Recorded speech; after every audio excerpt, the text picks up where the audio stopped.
রাতের আধারে যারা সেজদাতে রয়, দু চোখের স্রোতে নদী যেন বয়। ছলনার হাত ছানি যত আসুক, ছলনার হাত ছানি যত আসুক, পিছনে ফিরে সে তাকাই না। যাদের হৃদয়ে আছে আল্লাহর ভয়, তারা কভু পথ ভুলে যায় না।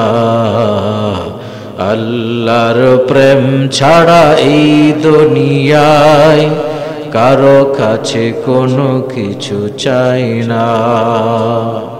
তিরমিজি শরীফের বর্ণনা 2406 নম্বর হাদিসের বর্ণনা।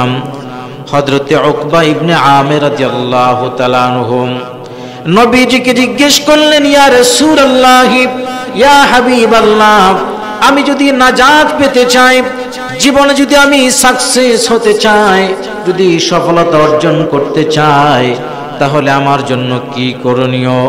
ওগো পয়গম্বর, আপনি আমাকে বলে দেন। আল্লাহর পয়গম্বর বিশ্বনবী মহানবী রাসূল করিম সাল্লাল্লাহু আলাইহি ওয়াসাল্লাম হযরত উকবা ইবনে আমির রাদিয়াল্লাহু তাআলা আনহুর জবাবে নবীজি তার জিহ্বা মুবারকে হাত দিলেন আর তাকে বললেন, আমলিক আলাইকা লিসানাক। নবীজি তার জিহ্বা ধরে ডাক দিয়া বলেন, আমলিক আলাইকা লিসানাক, তুমি তোমার এই জিহ্বাটাকে সংযত রাখো, তুমি তোমার জিহ্বাটাকে নিয়ন্ত্রণে রাখো, তাহলেই তুমি জীবনে সাকসেস হতে পারবে, জীবনে তুমি সফলতা অর্জন করতে পারবে। সুবহানাল্লাহ। আলহামদুলিল্লাহি নাহমাদুহু ওয়া নাস্তাঈনুহু ওয়া নাস্তাগফিরুহু ওয়া নু'মিনু বিহি ওয়া নাতাওয়াক্কালু আলাইহি ওয়া নাউযু বিল্লাহি মিন শুরুরি আনফুসিনা ওয়া মিন সাইয়্যাতি আ'মালিনা। মান ইয়াহদিহিল্লাহু ফালা মুদিল্লা লাহু ওয়া মান ইউদ্লিলহু ফালা হাদিয়া লাহু। ونشهد أن لا إله إلا الله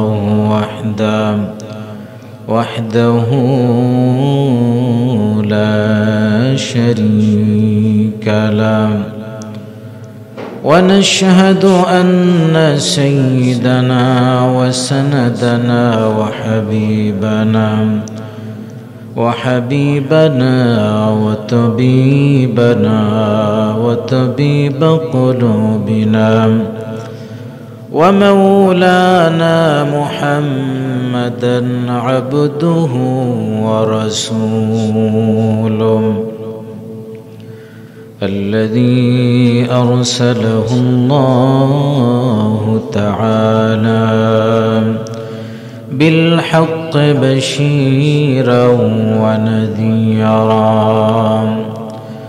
وداعيا إلى الله بإذنه وسراجا منيرا. فقد قال الله تبارك وتعالى في كلامه المجيد وفرقانه الحميد. أعوذ بالله من الشيطان الرجيم. بسم الله الرحمن الرحيم. ما يلفظ من قول إلا لديه رقيب عتيد. وقال تعالى في شان حبيبي إن الله وملائكته يصلون على النبي يا أيها الذين آمنوا صلوا عليه وسلموا تسليما بلغ العلا بكماله كشف الدجى بجماله حسنت جميع خصاله صلوا عليه هنا فعلت بلبل کا ترنم بینہ چمنگنا دہر میں کلیوں کا تبسم بینہ بلغ العلا بکمالہ کشف الدجى بجمالہ حسنت جميع خصاله صلوا عليه যাদের হৃদয়ে আছে আল্লাহর ভয় তারা কভু পথ ভুলে যায় না আল্লাহর প্রেম ছাড়া এই দুনিয়ায় কারো কাছে কোনো কিছু চাই না যাদের হৃদয়ে আছে আল্লাহর ভয় তারা কভু পথ ভুলে যায় না আল্লাহর প্রেম ছাড়া এই দুনিয়ায় কারো কাছে কোনো কিছু চাই না রাতের আধারে যারা সেজদাতে রয় দু চোখের স্রোতে নদী যেন বয় ছলনার হাত ছানি যত আসুক ছলনার হাত ছানি যত আসুক পিছনে ফিরে সে তাকাই না যাদের হৃদয়ে আছে আল্লাহর ভয় তারা কভু পথ ভুলে যায় না আল্লাহর প্রেম ছাড়া এই দুনিয়ায় কারো কাছে কোনো কিছু চাই না অবস্থিত মুহতারাম মুআজ্জাজ হযরত মুসল্লিয়ান কিরাম দিগার হযরত মুরব্বিয়ান ইজাম প্রথমেই আল্লাহ সুবহানাহু ওয়া তাআলার মহান দরবারে অসংখ্য অগণিত শুকর যে মহান আল্লাহ পাক আমাদেরকে অত্যন্ত দয়া করে মায়া করে অনুগ্রহ করে ভালোবেসে প্রতি জুমার নেই এই জুমাও যথাসময়ে মসজিদে আসার তৌফিক দান করেছেন আসতে পেরেছি সেই মহান মালিকের দরবারে কালিমাতুশ শুকর সকলে পড়ছি আলহামদুলিল্লাহ পবিত্র কোরআনে কারীমের 114 খানা সূরা থেকে সূরাতুল কাফ এর 18 নম্বর আয়াতে কারীমা তেলাওয়াত করেছি অত্যন্ত সংক্ষিপ্ত সময়ের ভিতরে এই আয়াতের নিরিখে গুরুত্বপূর্ণ কিছু কথা হবে আল্লাহ পাক রব্বুল আলামিন এই আয়াতের নিরিখে যে কথাগুলো হয় জবানের হেফাজত সম্পর্কে আল্লাহ পাক আমাদের সবাইকে আমলে বাস্তবায়ন করার তৌফিক দান করুন আমরা পড়ছি আমিন তাহলে আজকের আলোচনার বিষয় হলো জবানের হেফাজত আলোচনার বিষয় কি জবানের হেফাজত আমরা যে জবান দ্বারাতে কথা বলি এই জবানটাকে যদি আমরা নিয়ন্ত্রণ না করি তাহলে বড় ধরনের ভয়ানক বিপদ আমাদের দ্বারাতে হয়ে যায় এই ব্যাপারে সূরা কাফের 18 নম্বর আয়াতে আল্লাহ পাক রব্বুল আলামিন বলছেন মা ইয়ালফিযু মিন কওলিন ইল্লা লাদাইহি রাকীবুন আতীদ আল্লাহ পাক রব্বুল আলামিন বলেন, মানুষেরা যে কথা বলে থাকে, মানুষেরা জবান থেকে যে উচ্চারণগুলো করে থাকে, সেইগুলোকে গ্রহণ করার জন্য, সেইগুলোকে আত্মস্থ করার জন্য আল্লাহর পক্ষ থেকে প্রহরী নির্ধারণ করা হয়েছে। জবান দিয়া যা বলবো তা সংরক্ষণ করার জন্য, রেকর্ড করার জন্য আল্লাহর পক্ষ থেকে প্রহরী রয়েছে, আল্লাহর পক্ষ থেকে ফেরেশতা রয়েছে। সুতরাং আমরা জবান থেকে যা বের করি তা সংরক্ষণের জন্য যেহেতু দায়িত্বরত ফেরেশতা রয়েছে, এই জবানটাকে আমাদের কন্ট্রোল করতে হবে। এই জবানের মাধ্যমে অনেক মানুষ ধ্বংস হয়ে যায়, আর এই জবানটাকে যদি কেউ কন্ট্রোল করতে পারে তাহলে এই জবানের দ্বারাতে মানুষেরা হাজারো লাখো পুণ্যতা অর্জন করতে পারে, নেক অর্জন করতে পারে। সহিহ বুখারীর বর্ণনা 6474 নম্বর হাদিসের বর্ণনা। আল্লাহর নবী, বিশ্ব নবী, মহানবী রাসূল আরবী সাল্লাল্লাহু আলাইহি ওয়াসাল্লাম বলেন, মান ইয়াজমালনি মা বাইনা লাহইহি ওয়া মা বাইনা রিজলাইহি আজমাল্লাহুল জান্নাহ।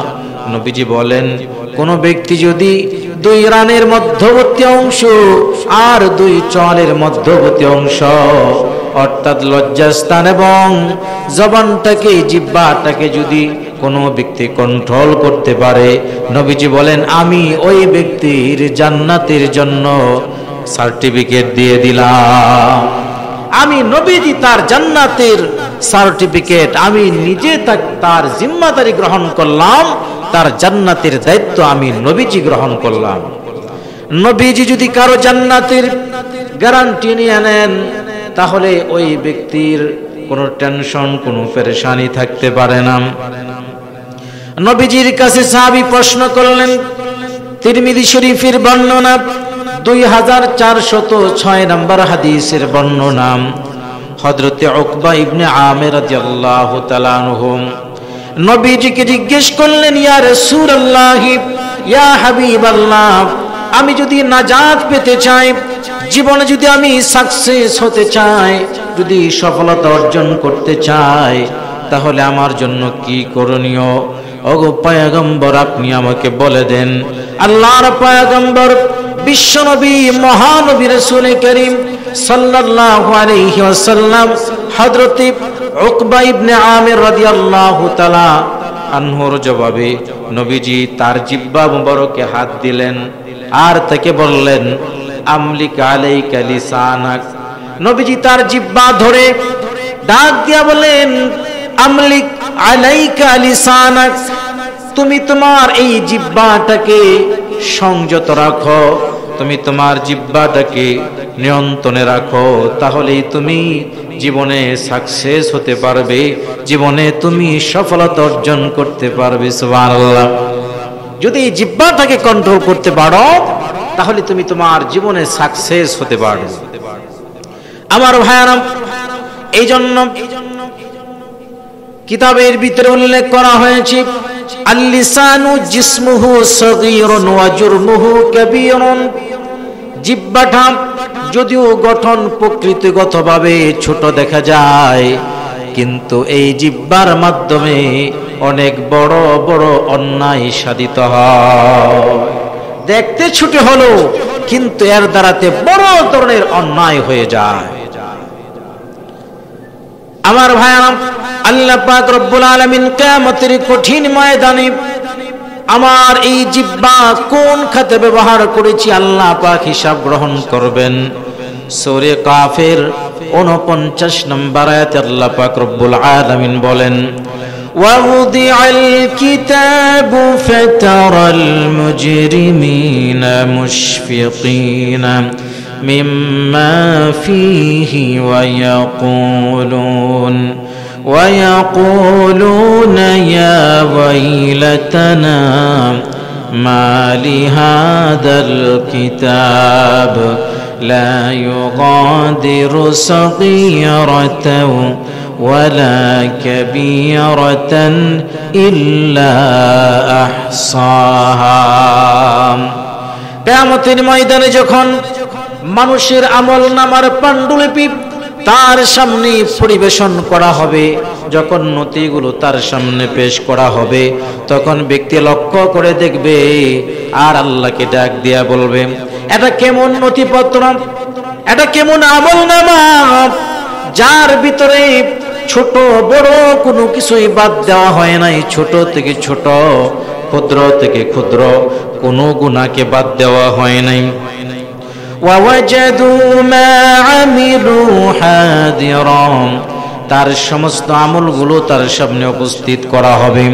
ওয়ালা ইয়াজলিমু রাব্বুকা আহাদা, তোমার রব কারো সাথে বিন্দু পরিমাণ জুলুম করবে না, কারো সাথে তোমার রব বিন্দু পরিমাণ জুলুম করবে না।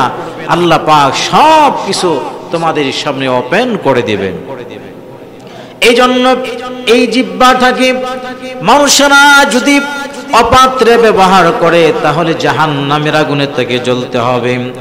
ইবনে মাজার 3973 নম্বর হাদিসের বর্ণনা। বিখ্যাত সাহাবী হযরত মুআজ ইবনে জাবাল রাদিয়াল্লাহু তাআলা আনহু নবীজিকে ডাক দিয়া বললেন, ইয়া রাসূলুল্লাহ আখবিরনি বিআমালিন ইউদখিলনি আল জান্নাতা ওয়া ইউবাইদনি আনিন নার। ইয়া পয়গম্বর, হে আল্লাহর রাসূল, আমাকে এমন আমল বলে দেন যে আমলটা আমাকে জান্নাতে প্রবেশ করাবে, যে আমলটা আমাকে জাহান্নামের আগুন থেকে হেফাজত করবে। এমন আমল আপনি আমাকে বলে দেন যে আমলটা আমাকে জান্নাতে প্রবেশ করাবে, জাহান্নামের আগুন থেকে আমাকে হেফাজত করবে। নবীজি তাকে অনেক কথাই বললেন, এই কাজ করবা।